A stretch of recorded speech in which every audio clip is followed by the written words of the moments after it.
Yo, look at us. Look at us. We're here. Bramigos podcast.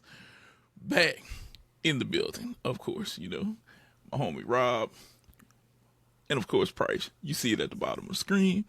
And today on our podcast, we're going to go ahead and bring you guys a few things. We're going to talk about WNBA All-Star Game, some big hooping out there. Also touch upon Angel Reese and Caitlin Clark, rookie of the year situation. We're going to talk Team USA 43.5-point favorites, but such a close game the other night. What was going on with that? What was going on with that? And then we're going to talk, will there ever be pitching machines in a home run derby, Because some people getting some high and tights the other night. It wasn't looking too good. We're going to do some ways to also improve MLB All-Star Weekend. Rob's first impression on NCAA 25. The Sixers, Paul George, and Embiid, they're entrusting this. They're trying to see if this is going to work. And I'm going to sprinkle a little bit of Jake Paul and Mike Perry at the end, talk about the fight. Sprinkle me, baby. Not everybody may have been, invested in it. And we're going to talk all of that today here. Bramigos podcast. Bramigos podcast. Yep. Let's get it. The music.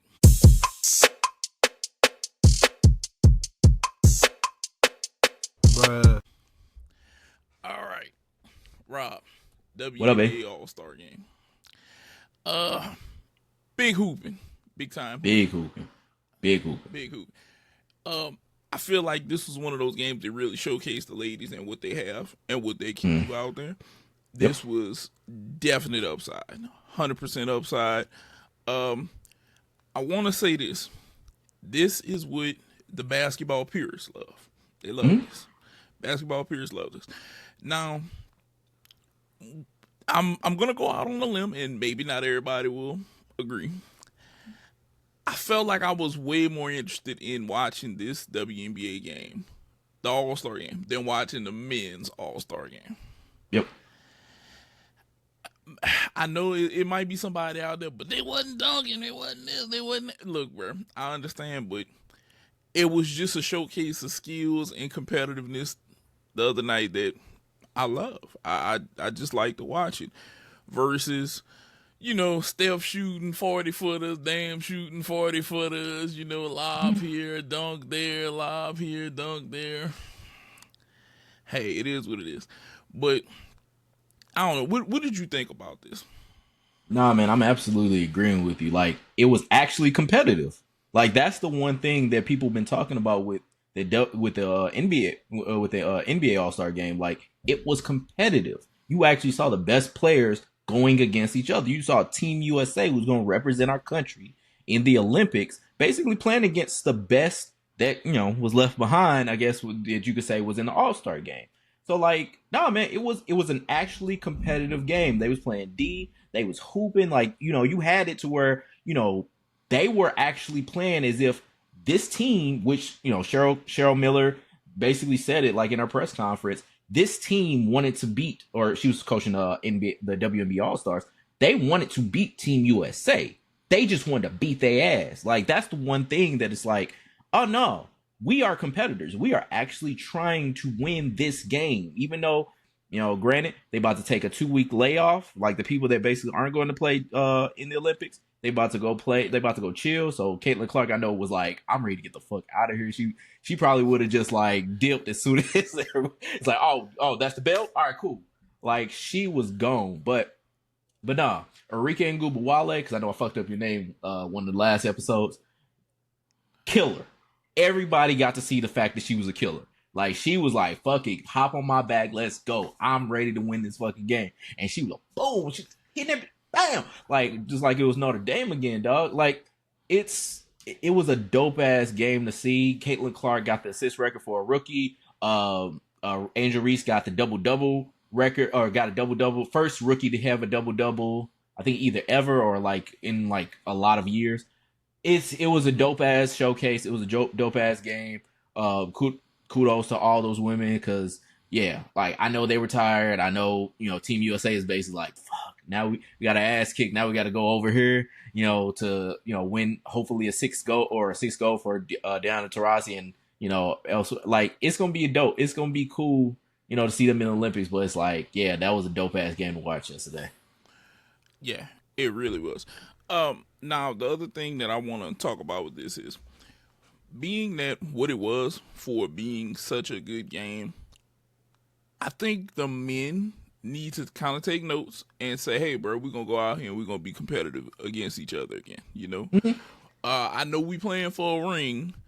Let's at least play hard, play safe, get the folks a show. What it actually made me do was it made me go back till I found competitive All-Star games and just watch them a little bit. Where Kobe and Marbury and them were actually getting after each other and just to throw it out there. Marbury was a freaking bucket. Whenever he was a bucket. Marbury was a pure bucket. And it was just so amazing to like go back and relive that. But watching the women play that hard, I was like, dang, we need the guys to, play that hard to this. And while we're still talking WNBA, it's a two woman race for rookie of the year. Let's be real. You got one person who just broke the assist record, one person that people are calling one of the most talented offensive rebounders ever. It's a lot going on between Angel Reese and Caitlin Clark. So I'm gonna say this. Would I like Angel Reese to win? Yes. Do I think she's gonna win? It's a slight chance that she might not. I only feel that they may not give it to her because of Caitlin Clark and breaking the assist record and this, that, and the other. I think they may give her that. Here you go. They may give her one of those and she might get the rookie of the year. But I do want to see the Bayou Barbie win. Shout out to Angel Reese. I want to see that happen. Who is your favorite in this race right now? So let's go with the stats. Let's go to Basketball Reference and we're gonna talk about this and break this down a little bit. Angel Reese averaging 13 and a half of the game, points, 12 rebounds, almost 2 assists, shooting 40%. Let's go down to her PER. So her PER, so that's the player efficiency rating, is 18.4. True shooting is 47, or 48%. Her win shares is 2.7. So let's keep all that in mind right here. And let's go over to Caitlin Clark. So Caitlin Clark, she's averaging 17 a game, 6 rebounds, 8 assists, shooting, pretty good from the field. So she's shooting about, 40 from the field, 32 from 3. PER is at 17.3, so about a point lower. Her true shooting is 57, so about 10 points higher. And then her win shares is 1.2, which is, a point and a half, like 1.2 or 1.5 difference lower than Angel Reese. And win shares basically averages, wins combined per contributed to a player, and wins is a bunch of shit. All that being said, bruh, I don't fucking know. But I will say this: who I would pick is both. Who I would pick, like I would split it up because every time that basically this conversation comes up, I put the old Grant Hill, Jason Kidd, split Rookie of the Year award. Basically picture up because dog, it's a split. Like because you got Angel Reese who has the consecutive double doubles record for all of the WNBA. You have Caitlin Clark who basically. She's had a bunch of records as well, like throughout the season. Like it's one of those things where it's just like, dog, I couldn't pick. Like I couldn't give you a good reason why one should be so much more than the other. So I actually thought about this as well. Like when Peyton Manning in 2003 and Steve McNair split the MVP trophy, like even that one was splitting hairs. Like you had Peyton Manning who had 4,200 yards, 29 touchdowns, 10 interceptions, quarterback rating of 99. You had Steve McNair who had let me go back to it. It was 200, or it was she was 250 for 400, 3,200 yards, 24 touchdowns, 7 interceptions, a quarterback rating of 100. Like it's one of those things like they're just like, you know what? I really can't pick in between. I'm gonna just go both. They both gonna have that chance to say they were the MVP this season. Who I think is gonna win is gonna be Caitlin Clark, and here's why. Media is the ones that have the biggest part of this whole voting thing. And so when it comes to the media actually basically looking and saying, okay, you are going to be the MVP, they basically are showing that. And so they're like, okay, you know what? Who do we have out here? Like when I saw like that they were saying who won the All-Star game, it was Arike Ogunbowale, Caitlin Clark. That's what the AP basically at their tweet. When I saw Sports Center put on Facebook like who won the game, it didn't have Angel Reese in that picture. It had Caitlin Clark, even though Angel Reese had a double-double as a rookie in the All-Star game, and she was rebounding her ass off. She was playing. So who I think is going to win is going to be Caitlin Clark, but who I think should win it, it will be both, because I think they both contributed a lot to their teams as far as being an effective rookie throughout this year. And you could see, like when I talked about the stats, there's some stats that outweigh for Caitlin Clark. There's some stats that outweigh for Angel Reese, and they both can basically be used. Now, I know Monica McNutt, shout out to Monica McNutt from ESPN. She basically said that standings will be the definitive factor for her when it comes to the WNBA. But even with that, I don't like to do stats, so I don't like to do standings, so I don't really go into that. But I think it's going to be to where the media is going to say, you know what, Caitlin, you did an awesome job. Your team, they're going to make whatever excuse they're going to make to basically make Caitlin Clark the MVP. I mean, the rookie of the year. So it is what it is at this point. But I do think that they both are deserving of it. And if basically Caitlin Clark wins it, I'm cool with it. It is what it is. If Angel Reese wins it, I'm cool. With it is what it is. But I think that they both should split it. I think that they both done enough as rookies to basically win the rookie of the year. That could work. Definitely could be a co-MVP. That could definitely be a co-MVP. And like you said, the media has played a big out. Like the media has played a huge outlet in who they think is going to win this, and them picking sides, and it's always going to be a mess in the media. Always. Yep. This is always going to be a mess in the media. But with that being said, we're going to leave WNBA alone, and we're going to talk Team USA. Switch it. Our 43.5 point favorite team just had a hell of a close call with South Sudan. Only winning by one. LeBron James came through in the clutch. KD was out. But where was everybody else? Where was Steph? Where was Anthony Edwards, who said he's going to be a big-time player? Mm-hmm. And where was Joel Embiid? Where were these guys at that were supposed to be our just 43.5 point just ram of a team to just run through everybody? Because I know whenever I saw the lineup, I was like, go mental. Like, just that. Just go mental. Mm-hmm. I'm going to pop in, watch the game first, second half, watch them take off on y'all, and then I'm going to go ahead and go back to sleep, mama. I'm going to live life after that. That's what I'm gonna do. This is how I was like, oh, we up there. All right, I can go back to sleep. But that was too close. That was way too close. Way too close. This should not be happening. We need to tighten up. That team is too loaded to say, hey, we're going to barely beat South Sudan by 1 point with LeBron James doing the dirty work at them. Now, James Anthony Davis. Yeah, this team is way too stacked for this to be this close. This was not, we weren't playing China. We weren't playing one of the teams that we know is coming the ball. This was South Sudan. And, shout out to JT Thor on South Sudan. They didn't have Bowl backed out personal reasons. Mm-hmm. But they had a few NBA potential players that they could have had, and they had one for sure, JT Thor. He hit a tough step back three in the corner. Great shot by him. But, come on, man. This can't be this close. Yep. This cannot be this close of a game like this. It can't happen like that. I don't know what they were thinking, Rob. I don't know how they let it get this close. What do you think was going through their mind? Like, how did this even play out like this?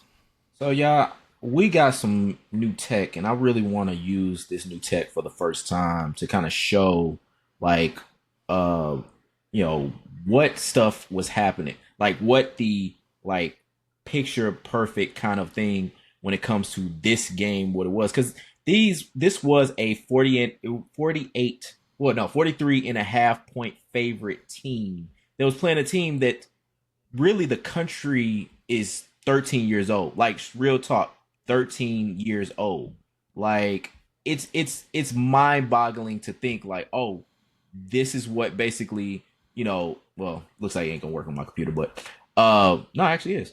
Let's see. So like this kind of shit where let me see if I can find it. Sorry, y'all. You know what? Forget it. We ain't gonna worry about it. But it was a picture of basically Derek White having a face. And so like this is what the reaction from that game was. It was like, what just happened? Like what's going on? Because this is a team that basically was like I want to say it was like a 500 to 1 chance to basically, or no, it was a 1,000 to 1 chance of winning a gold medal at the Olympics, and then after this game is now 100 to 1. Like this was a team that did not have any kind of prospects as far as like, hey, we're gonna win. JT Thor is a rotational player, less than rotational player for the Hornets. I think he only averaged like 12 minutes a game, and that's their big player that had NBA potential. So like him basically being the guy that is controlling this game, or is the guy that they're gonna lean on, like that's kind of shitty when you got a LeBron James, you got Anthony Davis, you got Tyrese Halliburton, you got Devin Booker, Bam Adebayo, you got motherfuckers on your team, Drew Holiday, you got all these players on your team playing, and this is what you basically could come up with, like a 1-point victory over South Sudan. Like, no, this is one of those things that is like, you can't just let this shit fly. You got to basically be like, nah, we got to tighten the fuck up. Like, it can't just be, oh, well, this is just a game. Hey, things happen. Nah, tighten the fuck up, because got Serbia, got France, you got all these teams that are out there that have NBA players, that have MVPs on their team. You cannot let this shit go. You got to basically, and I think they got Germany in like a day or two. Like, you gotta let this shit work. You gotta rock these motherfuckers from now on. You can't lack. And I know, like LeBron said, like, yeah, these are the games that we like, that we got tested. It's like, all right, cool. Let this be a lesson. Do not let these niggas go, because Drew Holiday, LeBron James, Anthony Davis were playing their ass off. I don't know what else the motherfuckers was doing, but those three motherfuckers are actually trying to keep them in the game against a team that shouldn't have been in the game at all. And it's sad that it got to that point, but dog, y'all, you guys better tighten the fuck up. This looked like a night off. It looked like a night off. It just looked like a night off. And it was bad. Team USA, we need y'all to tighten up. Tighten up. Because this is going to be... Look, we want another gold medal. We always got to say we're basketball's best. We want another gold medal. Come on now. Do better than that. Now, we're going to switch it up a little bit again. We want to talk MLB with you guys, okay? So, me and Rob, you already know, big MLB fans.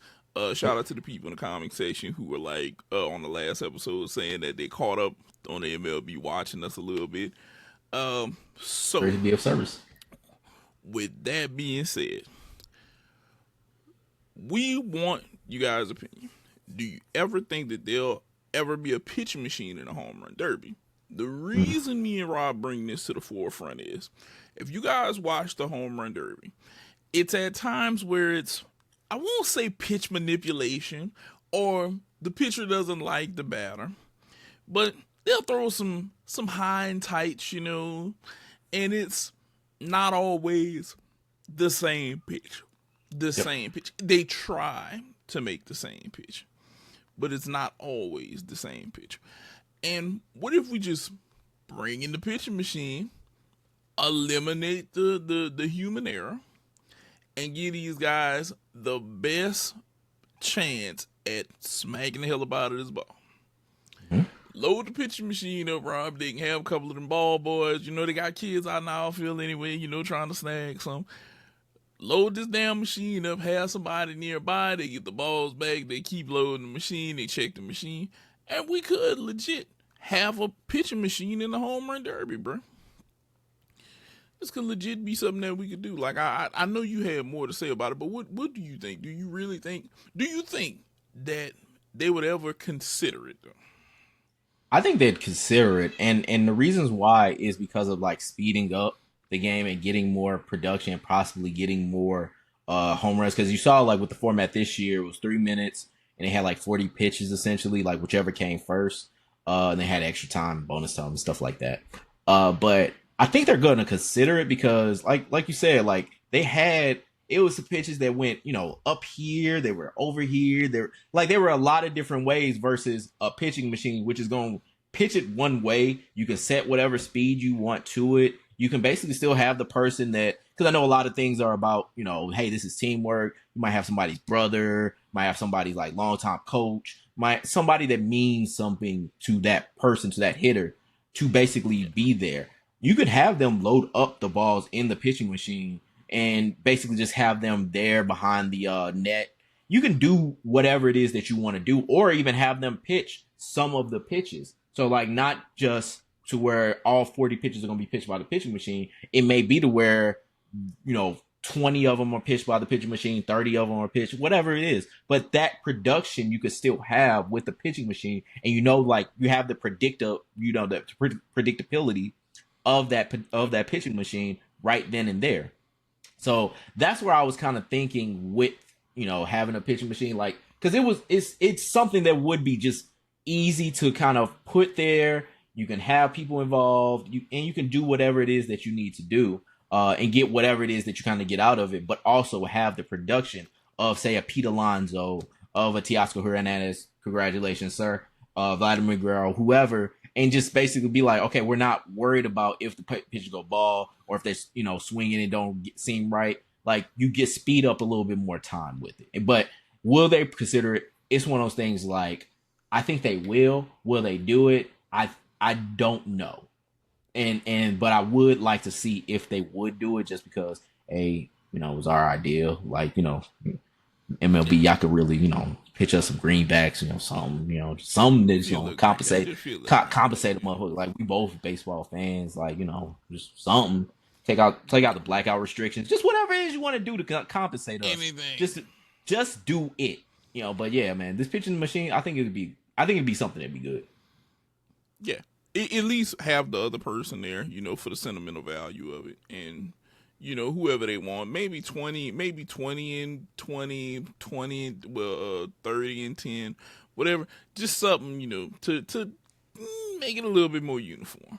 Make the plane the same. Ooh, excuse me. Make the plane the same for everybody. Yep. So that would definitely be interesting. Now, also, we want to say, make All-Star Weekend a little bit better. Just a little bit, you know. Just a pinch. Just a pinch. And me and Rob had a few ideas. First one, Celebrity Pro-Am softball game. Like, Come on. Like, you already got the celeb game. Add some pros to it. Like, think about it. When it comes to the NBA All-Star game, when you have the celeb game, granted you don't have actual NBA players in the game. You might have WNBA players that'll play in that game. But yeah, like, you would have pro basketball players in the games playing with celebrities. And so, like, a pro-am celebrity softball game, like, I think you could have, like, Jazz Chisholm playing with Jason Sudeikis. You can have, I'm trying to think of another player, Nick Castellanos be basically side by side with Sydney Sweeney, dog. Like, think about the notoriety that you can have within that game. And I mean, granted, these players, this is their off time, so they ain't gonna go like full bore. Like they might try to crank some shit, but like I think they gonna have the recognition of I'm playing in a softball game with a metal bat, with amateurs, with civilians. I think they'll ease up a little bit. But yeah, man, like have it to where you get celebrities and the notoriety of the baseball players that you can expose and basically have them, you know, play just a kid's game, a legitimate kid's game. Oh, not saying softball is a kid's game. Excuse me, ladies that play softball. I do not want to offend you. But play in a game with people that aren't professionals. And play in a game that basically highlights MLB players because they need all the motherfucking notoriety they could get. Have them play in a game with celebrities and basically make it just fun for all. Yeah, that would be fun. I'm gonna be honest with you, dog. If I was like Nick Castellanos and they let me get out there, I'm fucking that ball up. Fuck that. You throw me a slow pitch, fan. You throw me a slow pitch underhand, I'm fucking that shit up. You cranking it to Stankonia, bro? Oh, out there. I'm gonna be talking shit while I'm running the base. They gonna be like, do y'all hear this dude? And be like, yeah, big dog, what's up? Motherfucker still ain't landing. Motherfucker still ain't look at it. Look at it. This bitch stuck in the earth. You know, that shit ain't coming down. I'm gonna be talking hella shit. Yeah, I don't care. They can talk about me all they want. They be like, but he's a pro. I'll be like, that's why I'm here, damn it, dude. Right. I'm gonna have fun with it. Like, get your game up. You can be a pro just like me. Eat your Wheaties, motherfucker. Exactly. I don't give a damn. They can talk about me shit. They'd be like, man, Nick came out here and cranked like 10 home runs in the game. Like, light work, you know? Staying warm for the season, baby. Light, nigga. Yeah, I'm cranking. Now, another one. Senior home run derby. Okay? Yep. So, what are we going to use? Are we going to use seniors, or are we going to call them seniors, and we going to use some of the retired baseball people? Exactly. To answer your question. So, think about this, y'all.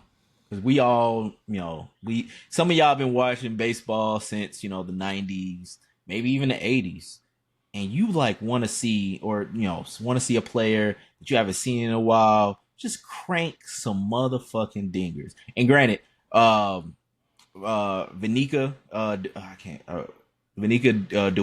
Dewan, you were the one that said this on Twitter. I wanted to credit you.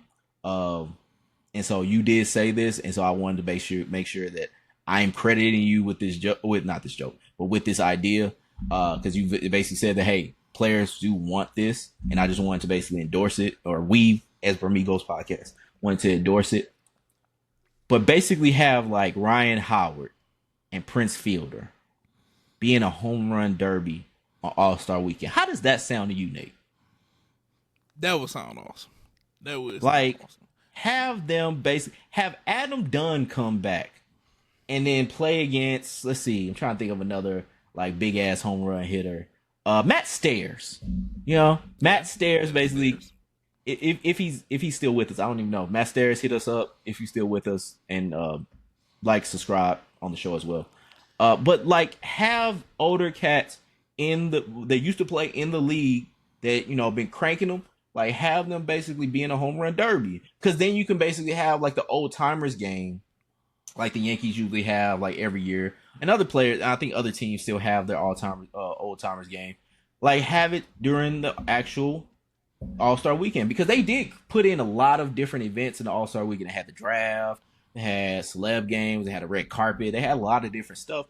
Put a senior derby in the fucking All-Star game like weekend. Like, you can basically make it. There's some white space in there. You can fit that motherfucker in. So, or just extend the All-Star break. Either one. But have it to where you got something that people could come back in and be like, hey, I remember this player. Ryan Howard going against Prince Fielder in the All-Star in a home run derby? Shit, I'm gonna watch that. Just something for people to watch that they can get their nostalgia on and basically love. And bring them back into the game, because they might be like, you know what? I did watch that Prince Fielder, Ryan Howard, St. Louis legend. I forget to say that.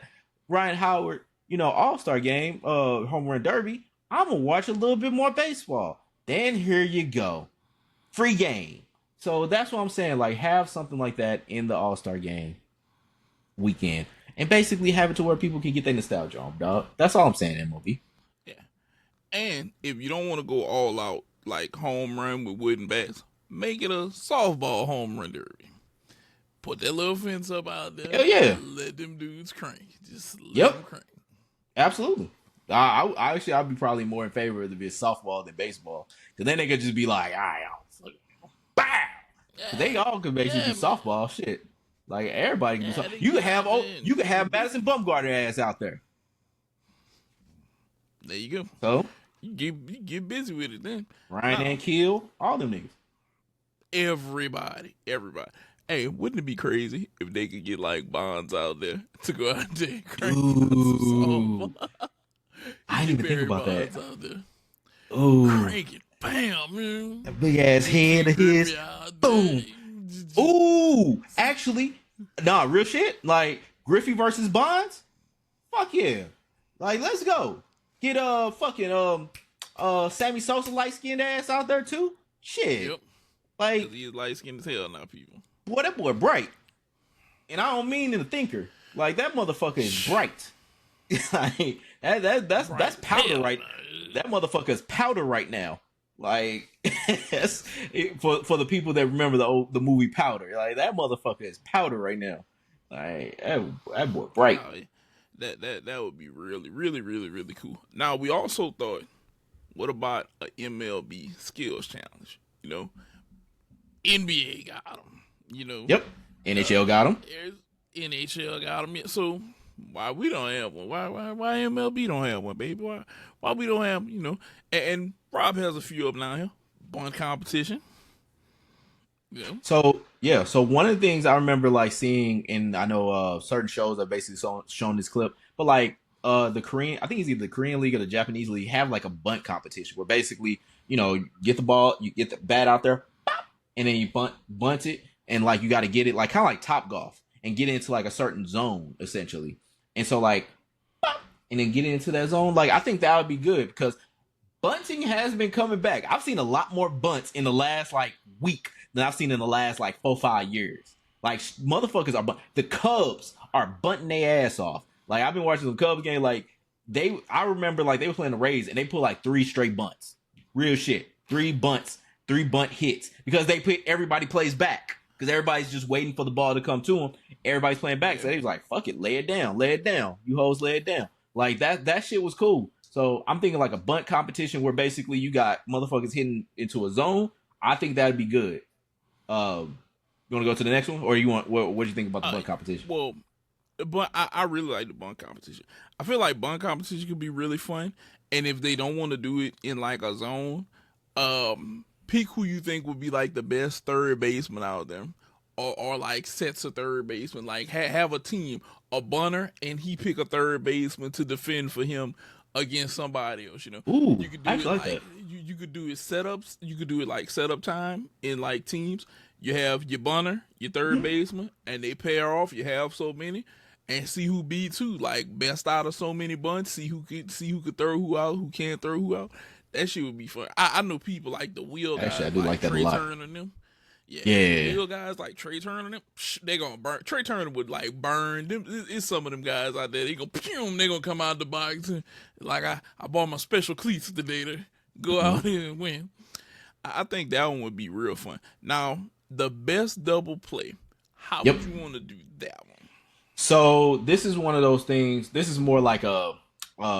Like just like a style competition. So like this is more how can basically, cause you see like during a game, they'll hit the ball and then like you see, you know, between the legs, see a flip back. So like a 4-6-3 double play, like say the ball goes in, no, not 4-6-3, like a 6-4-3. So you see the shortstop going, they'll, you know, get in the zone, flip it back and then do something like crazy or like, you know, like a 4-6-3, they'll just like grab it and then flip that bitch like with a glove or whatever. Like something where it's like styled. Like, so where it's like, you can see the turn, maybe like, you know, say on like that 4-6-3, as basically the second baseman is transferring over to the shortstop. Shortstop does like a little pirouette, throws that bitch to first and like doing something like that. or like you can maybe have 5-4-3 and basically have it to where like depending on how the third baseman catches it, basically have him flip that bitch to second and then on the first. So I'm thinking like just a style like of the double play, how it looks, have it scored by like, you could basically get Scott Rowland, as one of the judges. You get trying to think of the defensive Roberto Alomar as one of the judges. Here have the old school defensive player Omar Vizquel as one of the judges. Like have one of the old school players and basically have them become judges of the double play and how it looks and stuff like that. Like just something that's stylistic, kind of like a slam dunk contest. Like, something stylistic. That's what I was thinking with the double play. Yeah, that could definitely work. 3-4 man team, get out there, get it done. That would actually be fun. That would be some of the things that would bring back and like make it more of a fun thing. Now the race around the bases, I can definitely see some guys coming out there. We're gonna see who track stars, who can get it done. That would definitely be something fun. Like I said, Trey Turner definitely a guy that I like. Big Ellie taking that motherfucker. Ellie's probably that motherfucker. That was the actual thought when I was thinking about this. Like Ellie run that motherfucking bases. Shit, Ellie versus Trey, I think would be a good one. Cause Trey, I think that would be a good Trey Turner got the pretty slide in all of MLB. I ain't never seen a slide like his. That motherfucker smooth. He's like, it's just smooth, dog. I would say him versus him. I can't think. Pete Crow Armstrong, I heard, is real fast, like a really fast cat. Corbin Carroll is pretty fast. Corbin Carroll's a little fast motherfucker. He looked like Kyler Murray, especially because he's in Arizona. He's like, that motherfucker gone. Like, so I would like to see that. I don't know. The only thing I would say is I could see the owners basically being like, nah, my players running around the bases. That's torn ACL. And so those are going to be the haters of it. But like, I would like to see a race around the bases. Because you could just basically do like how NHL does the fastest skater competition. Like basically just have it just straight around the bases. First, second, third, home. Just do it like that. That could definitely work. Now, best bat flip. Now, look, Rob. This is how I feel about that.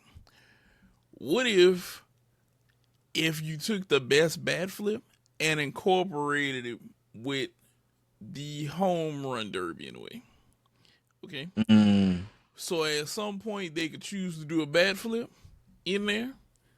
Just take a quick pause, hit their bat flip, and that could be bat flip of the night, maybe.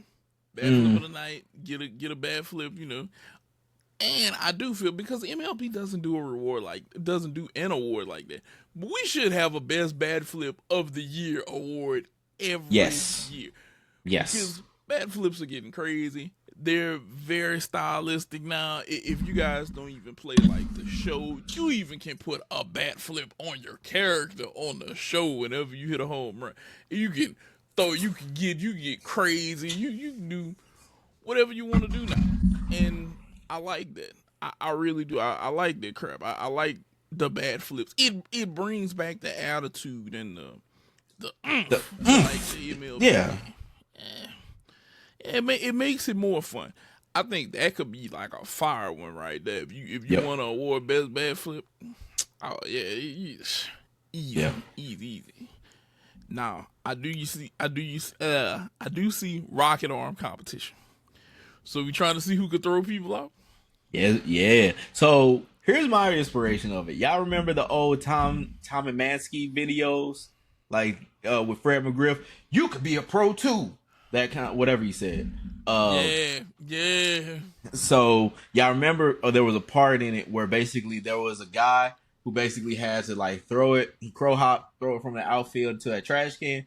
That's what I was thinking as far as like a rocket arm competition. So you basically mark off the distance, and then you mark off the amount of hops. And the amount of hops into the trash can, you basically deduct.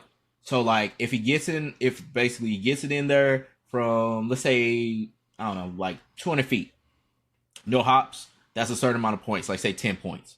If you basically go back, because I'm thinking like scoring, so like for every 25 feet, you get like a certain amount of points. So like say you get 11 points, for like 225 feet, and then like for one amount of hops, you like deduct like a half a point.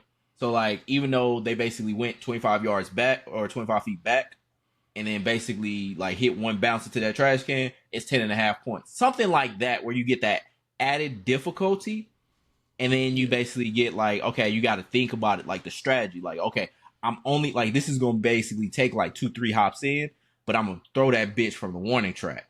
And so that's where I'm thinking like, all right, if you have, say, I'm trying to think of the people that got the big arms in the league right now.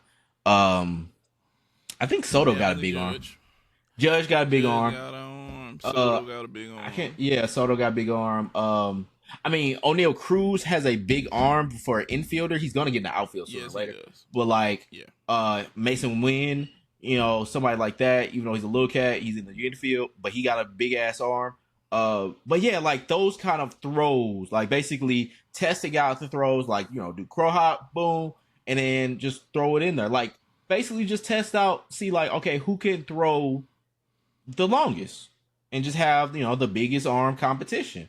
We have like a big ass trophy that got like muscles all popping out of it.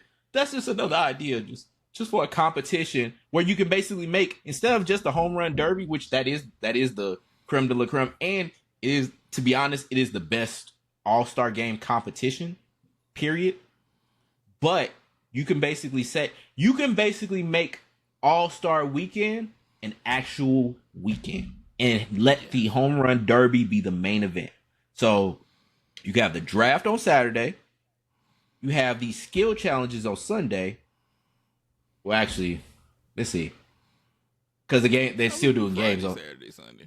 Well, they still doing games on Saturday. But I mean, you could have basically whoever's hosting it play a away game, but you have to stop the season. Either way, we'll talk scheduling in a minute. We still working out the parameters of what we're gonna do. We'll talk about scheduling in a minute, or not today, but when we get paid. But as far as like the actual, like, you can have the draft, then you have the skills competition, then you have the home run derby. What that? Yeah. What?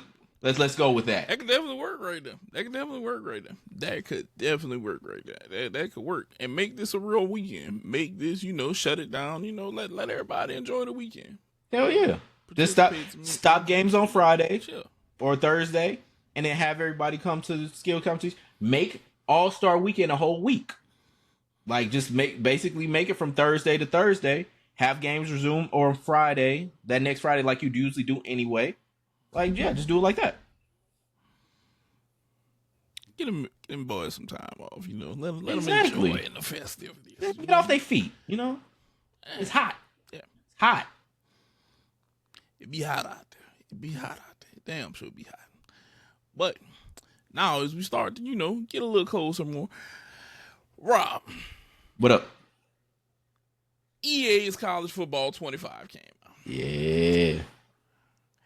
It's been one of the many waves in the gaming community right now. We're both gamers also, baseball fans, sports advocate, but we also game. So, Rob, tell me, first impressions right now of College Football 25.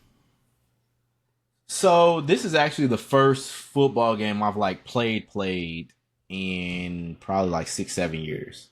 Like I've been basically against Madden. I've been, holding out that NFL Blitz is going to make its way back into my life. But yeah, like I haven't really been wanting to play an NFL game so much. I miss you, NFL Blitz. If you are out there, call me. But call us, Bramigos Podcast. But I actually copped EA. I didn't do the early release. I basically bought it when Gen Pop was able to buy it. So yesterday, I actually bought it yesterday. So, started playing yesterday, started my dynasty. I used LSU. Just I couldn't think of who else to use. I think it's like the thing is you're supposed to take a sorry ass team and then make them great versus taking a team that's already ranked and then basically carrying on or whatever. But either way, I started another dynasty sooner or later. I did play it. It actually is beautiful. Like I would say I bought it on the PS5. It is beautiful. I was like, because I was thinking like, okay, with Series X gonna have the better graphics, PS5. I was like, I haven't played a PS5 sports game since I think MLB The Show's 18, so I was like, let me just go ahead and cop this. So yeah, beautiful game. Plays very nicely. Like I would say it's overwhelming for me because I haven't played a game in so long, and it kind of reminded me of ESPN 2K5 with how much you can do and how much you can micromanage your team as far as like recruiting, like what what your game plan is gonna be, who your coach is gonna be, stuff like that. Like, and it's its own RPG game, so it's like it has those elements of getting XP, doing certain things that basically is going to enhance your team and enhance you as a coach. Like I like it so far. And granted, like I said, I haven't played a football game in so long, so it was kind of like trying to get back into the swing of things was a little hard for your boy. Yeah. But no, I like it. I fuck with it. I fuck with it. Like I think it's a nice game. I think that it's gonna be. I understand why basically people are addicted to the shit. Because I only been playing MLB The Show. Like that's the only thing I've been really rocking with for the last few years. So, but nah, man, I fucked with EA College Football for 25. Like, good job, EA. I was honestly I was hesitant on hesitant on fucking with y'all because it was just like I was like, this is gonna be another Madden clone. I'm gonna hate this fucking game. Fuck this. But nah, I like it. Like this. I for real, I was like, this, like, all they doing is like, it's a nostalgia play. They just trying to basically make the same fucking game. Like, why wouldn't they just boost up Madden? Which now I'm kind of excited to see what Madden is gonna look like, even though I ain't gonna buy the shit. But I'm excited to see what Madden gonna do if they actually improve their game instead of just doing copy and paste like they did for the last decade. So yeah, like it's gonna be cool. Like I'm liking it. I'm probably gonna play it right as soon as we get done. I'm just saying as soon as we get there. Maybe. But I think that it's been good for the population to have the college football back. It's been like 11 years. It's something that people have been wanting. It just was time for it to come back. Good job, EA. You knew what the people wanted. You brought it back. Good job giving the athletes a smidgen of money. $600 for the regular athletes. I think bigger stars got more money. And then outside of that, it's good to see a return. A lot of positive reviews so far. A lot of people into it. A whole lot of people I know just loving the college football right now. So good job, EA. Good job. Yep. Finally. And not scamming people like you've been doing on Madden. Now, we're kind of gonna shift back a little bit NBA before we wrap up the show with one more thing. So me and Rob were talking yesterday, and we're talking about a Team USA game, and it's a particular person on the team that we possibly feel almost needs a life alert because of how much he hits the floor, and that's Joel Embiid. And then this got us thinking. The Sixers are literally going to hinge them making a finals run on Paul George and Embiid, two people who have not been the healthiest in these past few years. And to this we say, really? Really? This is what y'all are going to do. Y'all decide. Embiid, horrible knee problems. The process took forever to get jump started. And then look like every time he go down, it's a while. Still processing. And it's one of those things that it frightens me and Rob. I don't know about the rest of y'all. That shit frightens us. It frightens the hell about us. We were talking about, like, I don't know if y'all ever saw how much he hits the ground. Embiid pretty much needs a life alert. Yeah, he basically should. Joel and big ass can't keep his ass up off the ground. Damn, that was bad. Hold on, take two. Joel and big ass can't keep upright. There we go. Yeah. He damn sure can't keep upright. And I don't know why he wants to dive so much, and I could understand. If he was built like Shaq was, I maybe wouldn't be as concerned, because we know Shaq and dove some crowds, and Shaq and injured more people that was in the audience or maybe just as many as he's injured out on the actual court. Yeah. So I worry about this because y'all need him to be healthy. And he's playing with Team USA. Yeah, playing with Team USA usually improves people. But this is who y'all hinging this on, him and Paul George. A person who's been, I'm not going to say riddled with injuries, but he has been injury prone in his past couple years. But great two-way player, defender, bucket getter. He can fit in. He can spot up. He can do a lot of things for a team. But Sixers.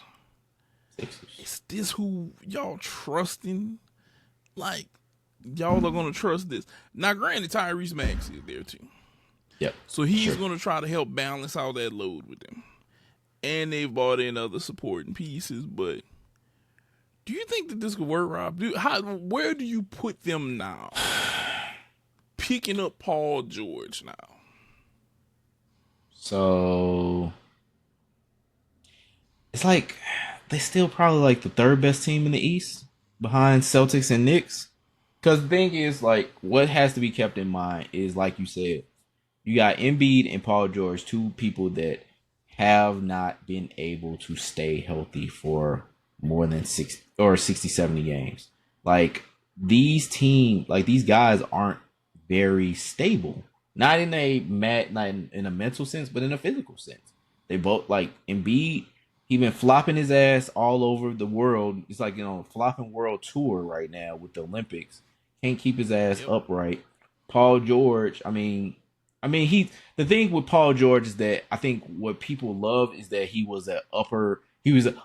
He was the actual, like, because like Tobias Harris was a poor man's Paul George. He is just the Paul George of that.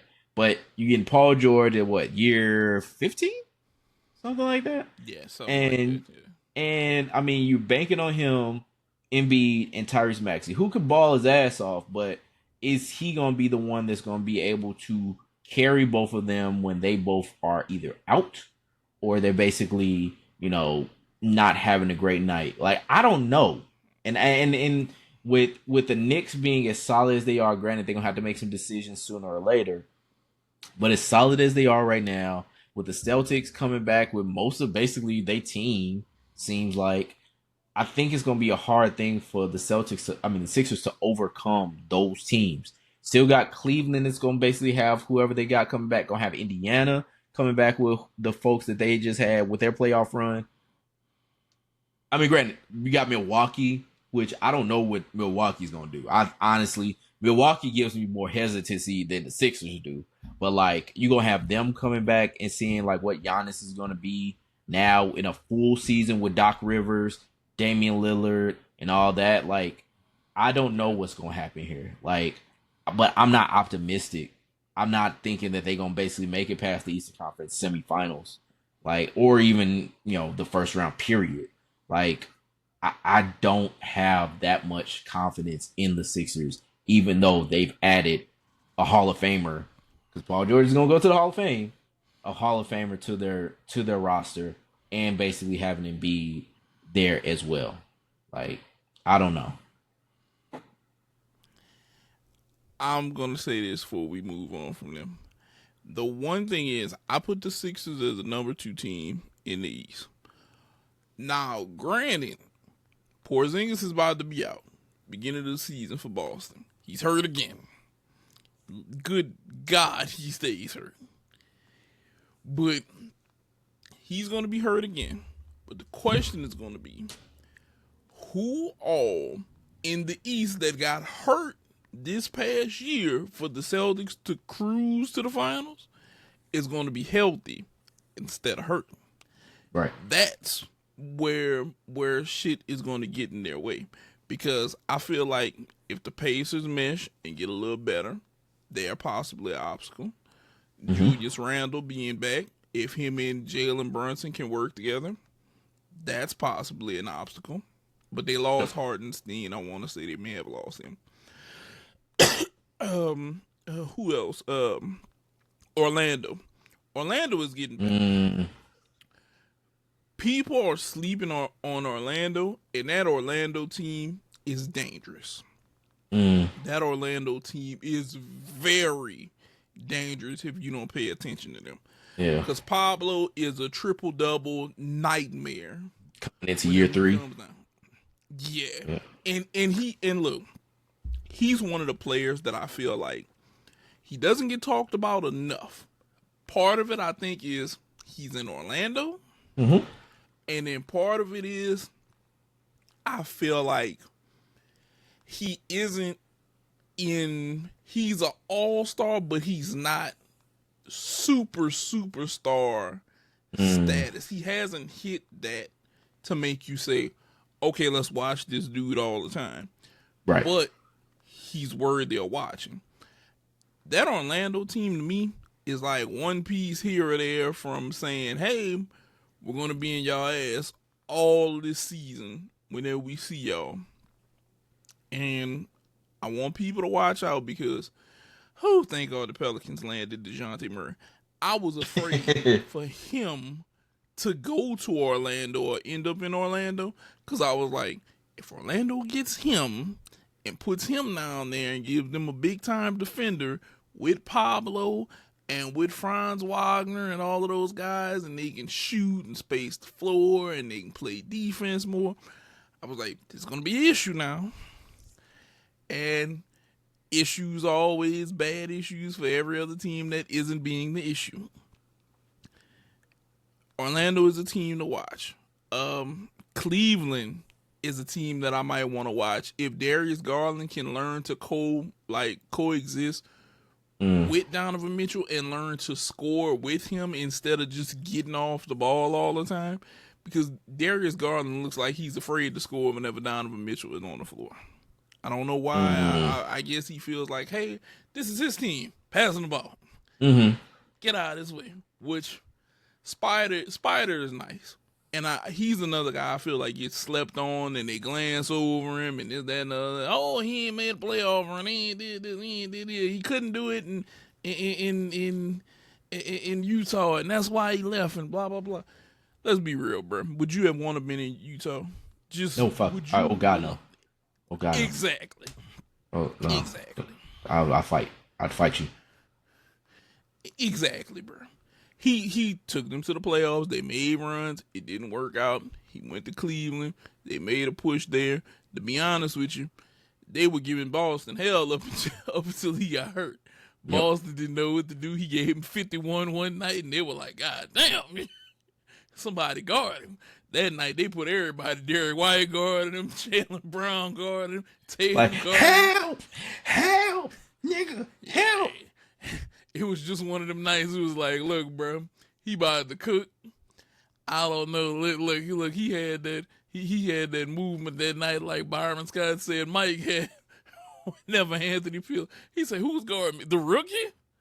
50. Went out there. What you gonna do? Nothing you can do. But the East is stocking up a lot more than what I think people are giving them credit for. And I'm not gonna lie to you, this is the East I would have wanted to see LeBron fight through. I'd just love to see him fight through this set of competition. Just a little bit more, Just smidge. More resistance.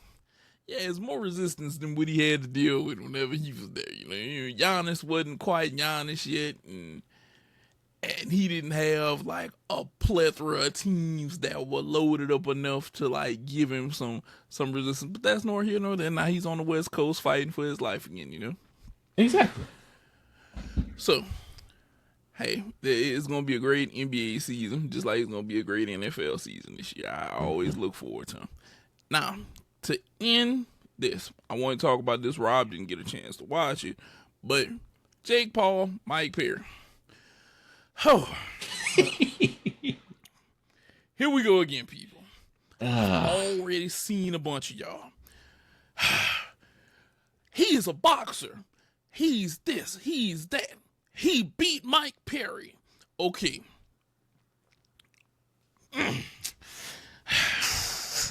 I'm going to start here. Mike Perry former MMA fighter who wasn't the best MMA fighter, was not known for being the best in an MMA octagon. 1. 2. Transition to bare knuckle fighting. For all of you who probably have never watched a bare knuckle fight, but you watched a boxing match, it's a difference. Bare knuckle fighters are tense.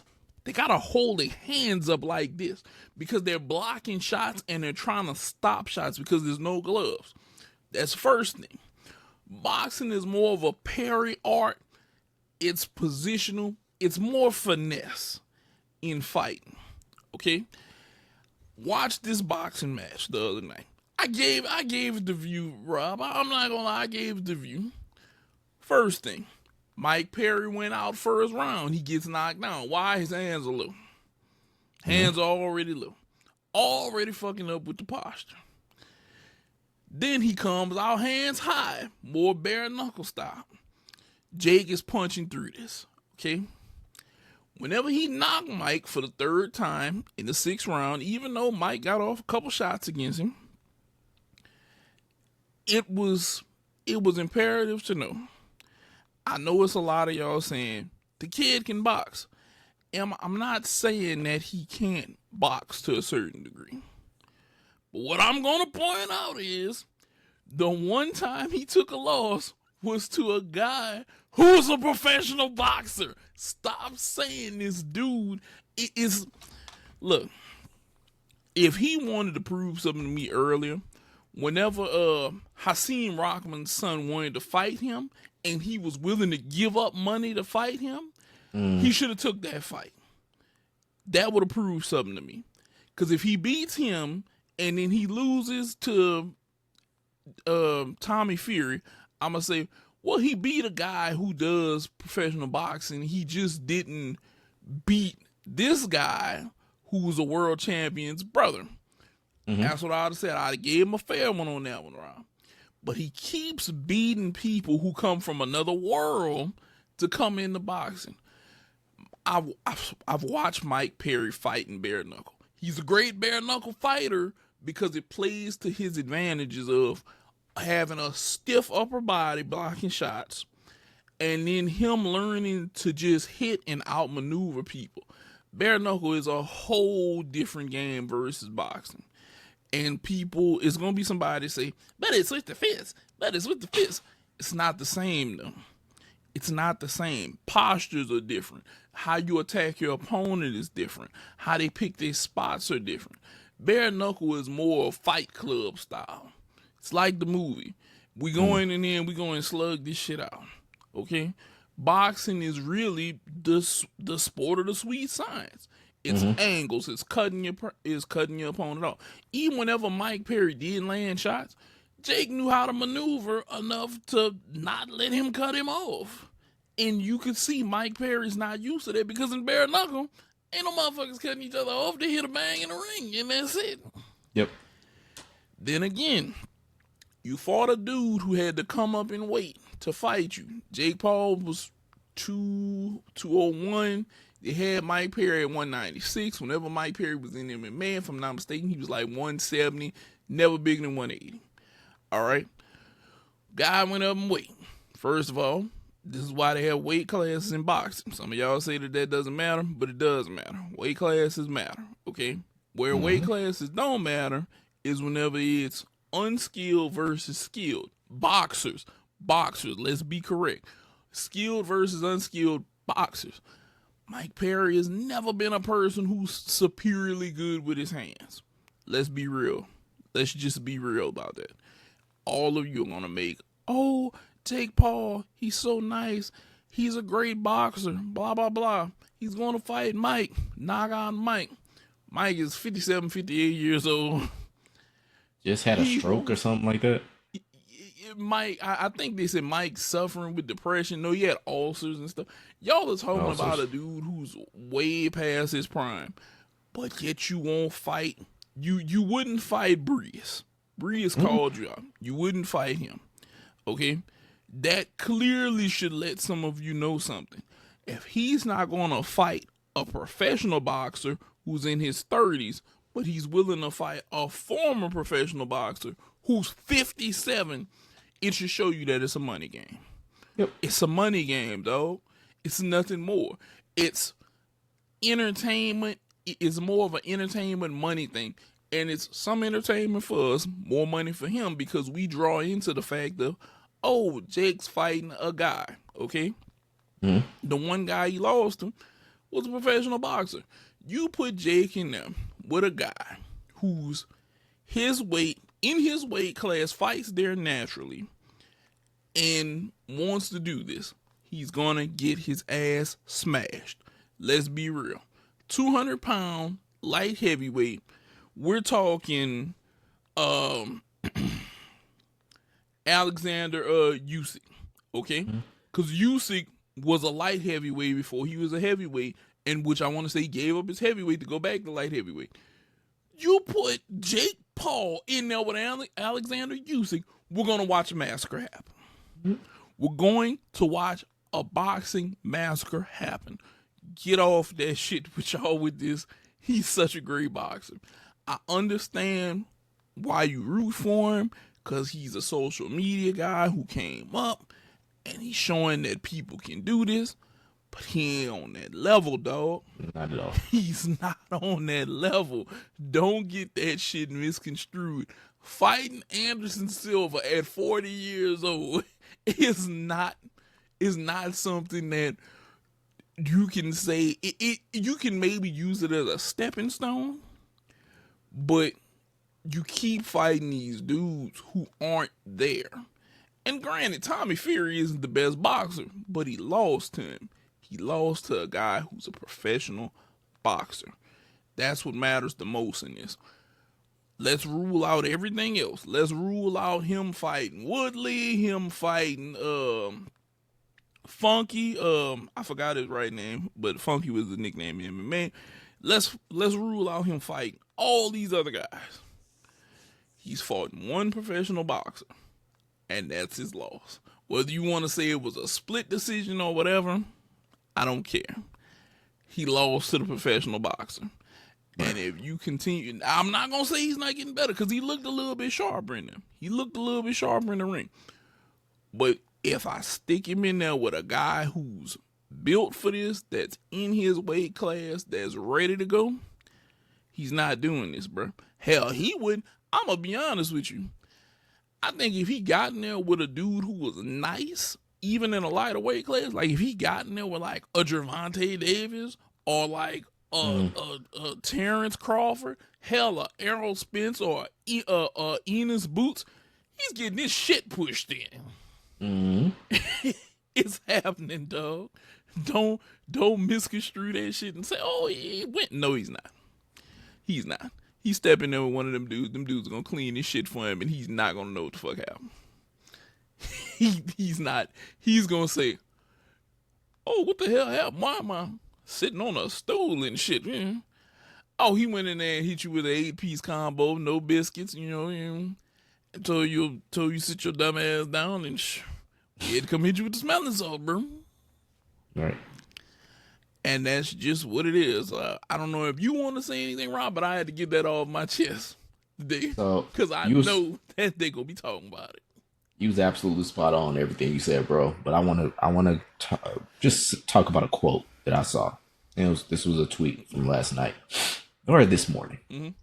Jake Paul is the biggest piss bag I've ever seen in my life. 40-pound weight difference, juiced out of his head, and still shitting himself in there.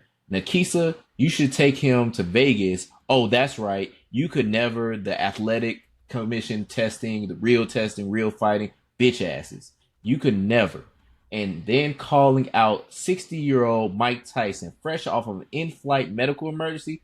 I swear to God, a piss can of bitch piss. A fat can of bitch piss, excuse me.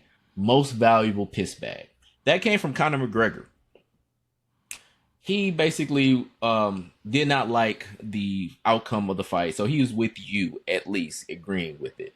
And so, yeah, man, like, This motherfucker's never been legitimate. His motherfucker's never been trying to be legitimate. This motherfucker's trying to have fights. And I've always said there's boxing fans and then there's fight fans. Most people are fight fans. You, Nate, some other homeboys, y'all boxing fans. Y'all love actual boxing matches. Y'all do love fights, but y'all love boxing matches. Y'all love the sweet science. Y'all know, y'all study. Y'all basically are deep in this shit. But a lot of people are coming here to just see knockouts and car crashes. Like that's what it is. But with Jake Paul, with the shit that him and Logan Paul were doing, they were just trying to be like, all right, y'all want to see some car crashes? We're gonna do some high intense car crashes. We're gonna have the Anderson Silvas. You ever heard of him? You're gonna have the Tyron Woodley. Ever heard of him? Like, they just gonna have people that just gonna come in, they gonna fight them, and then that's gonna be it. It's all been a fucking sideshow. Nothing about this shit has been legitimate, because like you said, when he actually went against an actual boxer, he lost.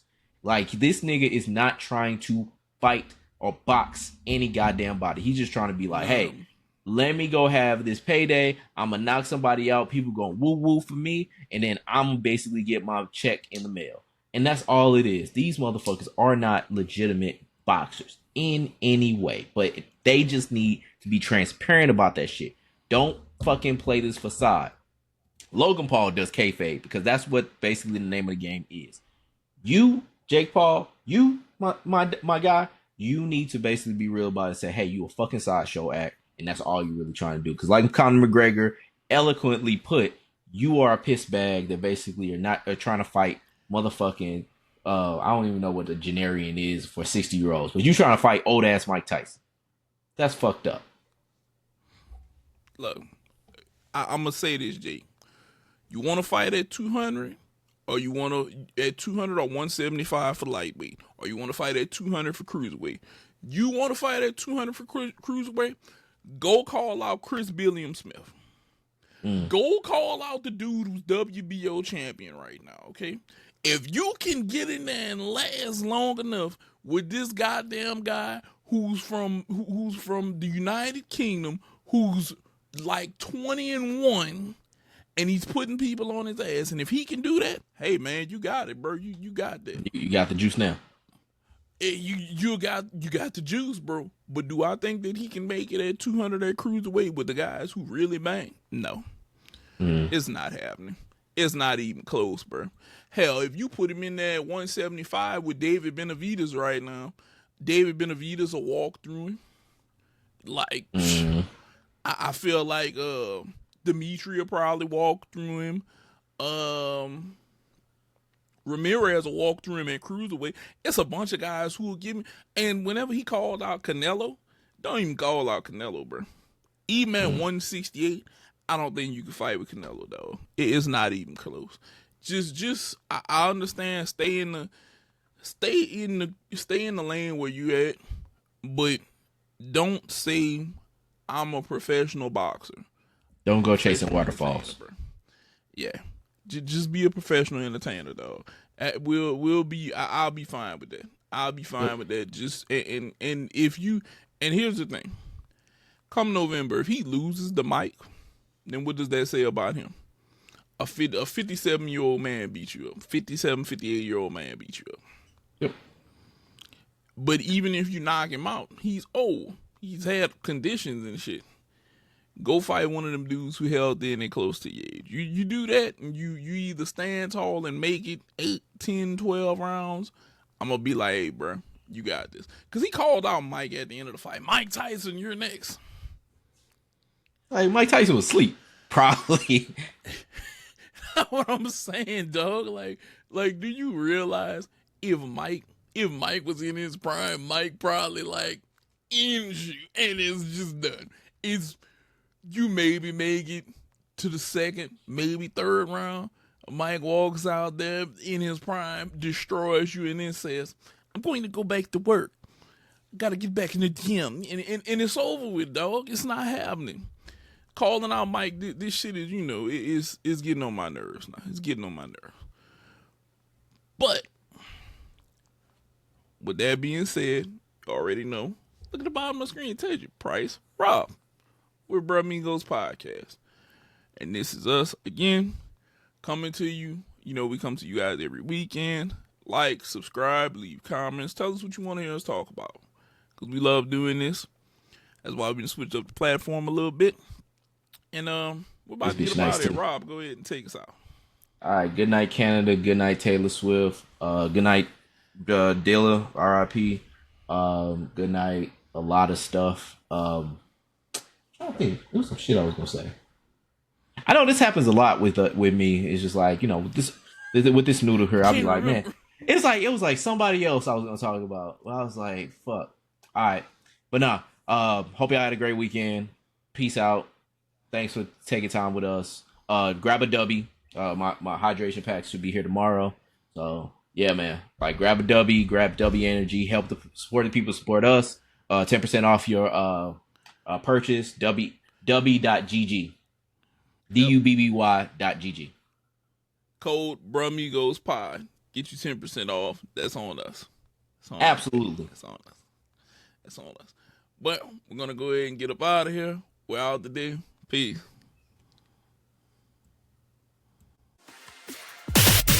Thanks for checking out this episode of the Brumigos Podcast. Make sure to like, comment, and subscribe so you never miss an episode.